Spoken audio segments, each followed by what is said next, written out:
Hello everybody, I'm going to be talking about the concept of projections. This is a topic from section 12.3 I didn't get a chance to cover in class, but it's an important topic, so that involves dot products, so I want to make a video about this. So for projections, the projection of one vector u along a different vector v. That's what we're going to be talking about today. The notation here is u with a subscript that's a little parallel sign with v, or sometimes you'll see something that looks more like proj v of u. So first I'm going to tell you what it is in words and then draw a picture, and I'll give you a formula for it. So in words, it's the vector parallel to v obtained by dropping a perpendicular from u to v. So let me draw a picture to show what's going on. So let's assume that we have some vector v. Here is our vector v, and we have a different vector u. So here is our vector u. So what we do is, let me rotate this a bit. Imagine that there's a light shining down on top of u, straight down on top of u. And we kind of ask, what part of v gets covered by the shadow? And so we have this light shining down.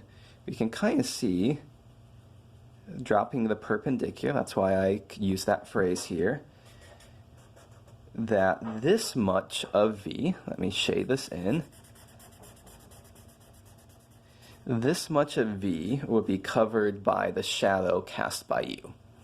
And so that part of v, that vector parallel to v, ends up being our projection of u along v. So that is the definition of projection in terms of words and pictures, but obviously we want to be able to compute with it.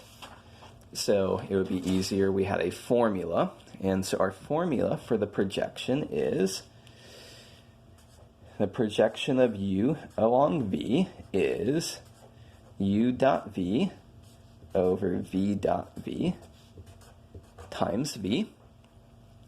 This is one way to write it. An alternative way to write it is, you'll note that we have v dot v here, which in class we learned that v dot v is the length, the magnitude of v squared.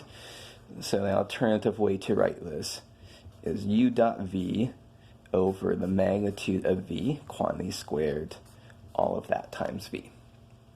I'll point out that no matter which form you use, that u dot v and v dot v, those are both scalars. So this whole thing here is a scalar. So we see here that what we have, the projection of u along v, is some scalar multiple of v. So now at this point, let's do an example. So example here, u is the vector 5, 1, minus 3, and v is the vector 4, 4, 2. The formula is going to be the same whether we're working with vectors in 2 dimensions or in 3 dimensions. We just have to make sure that both our vectors have the same number of components to them, so we can do the dot product. Let's go ahead and compute this. So the first thing we need to do is compute the dot product of u with v.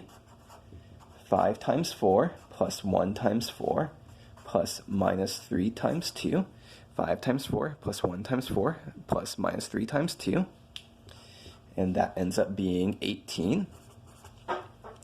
And then v dot v is 4 squared plus 4 squared plus 2 squared. So this is finding the length of v squared. If we wanted to just find the length of v, we take the square root of this. But we're finding the square of the length, so we don't take a square root. So we end up with 36. And so we see that the projection of u along v is 18 over 36, u dot v over v dot v times v, which is 442. Of course, that scalar out in front just simplifies to 1/2, so this is 1/2 times 442. And so we see here that our answer is 221. So this is the first thing that we can do, is that we can use this formula to find the projection of one vector along another vector. So as you can, going back to this picture, if this was our u and this was our v, it turns out that, yeah, this is roughly more or less, half of what v is. It could be it's possible that the scalar multiple out in front could be something larger than 1. So sometimes you'll see things that look like here is v and here is u. And so when we find the projection of u along v, we actually end up with something that looks like this. So let me use blue for that. The projection of u along v is actually a larger scalar multiple than 1 here, so it's actually longer than v. So don't be snookered by this picture to think that's always got to be something shorter than v.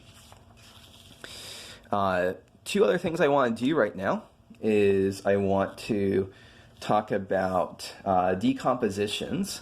So there's something that's very cool that we can do here, which is if we go back to this picture, so this vector right here, this is the projection of u along v. We can give a name to this vector right here as u perp v. And this has the advantage of letting us right here, so think about vector addition being done tip to tail, that u parallel to v, the projection of u along v, plus u perp v is equal to u, doing our vector addition tip to tail. So u parallel to v plus u perp v is equal to u itself. So let me recopy that over here, because this is called our decomposition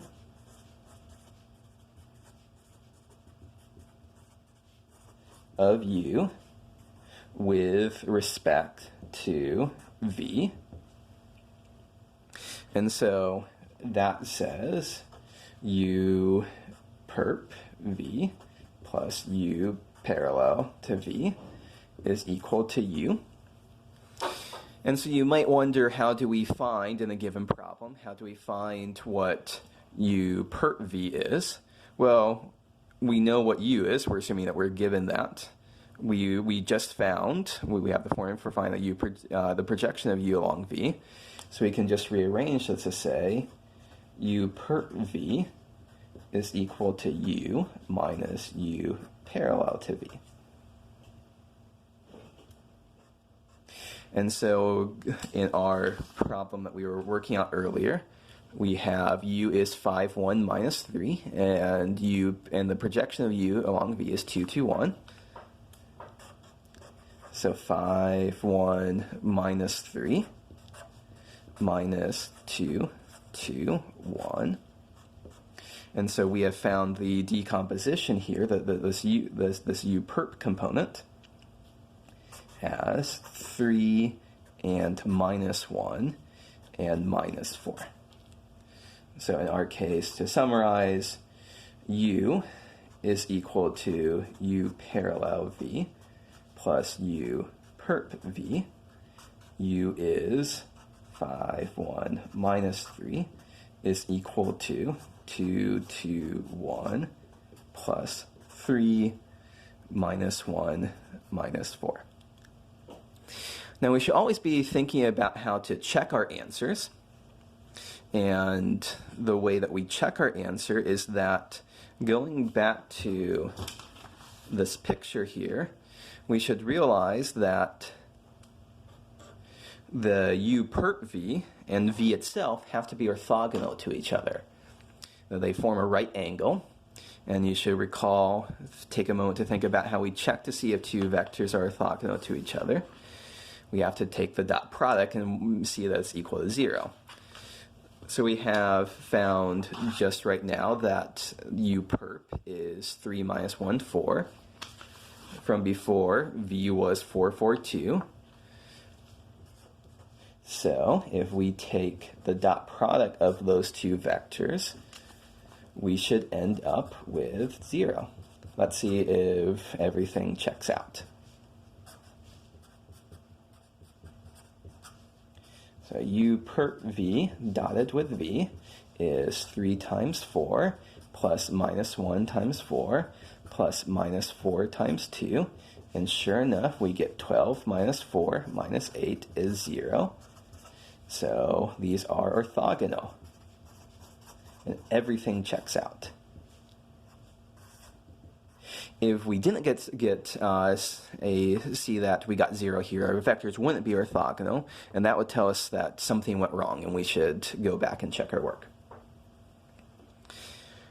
Okay, so there's one last thing to talk about here on the subject of projections, which is what happens if we talk about the standard basis vectors. So remember, these are the I hat, j hat, k hat vectors. So what happens if we do a projection onto one of the standard basis vectors? So let's just keep the same vector that we had before. U is 5, 1, minus 3. And let's say that our vector we find the projection onto is I hat is 1, 0, 0. So our formula then says, I'm going to use the proj notation here. The proj on I of u is u dot I hat over I hat dot I hat times I hat. And so what u dot I hat is, here is, so u dotted with I hat is 5 times 1 plus 1 times 0 plus minus 3 times 0. And that's just going to be 5. I hat dotted with I hat is going to be 1 squared plus 0 squared plus 0 squared is 1. And so it's 5 over 1 times I hat.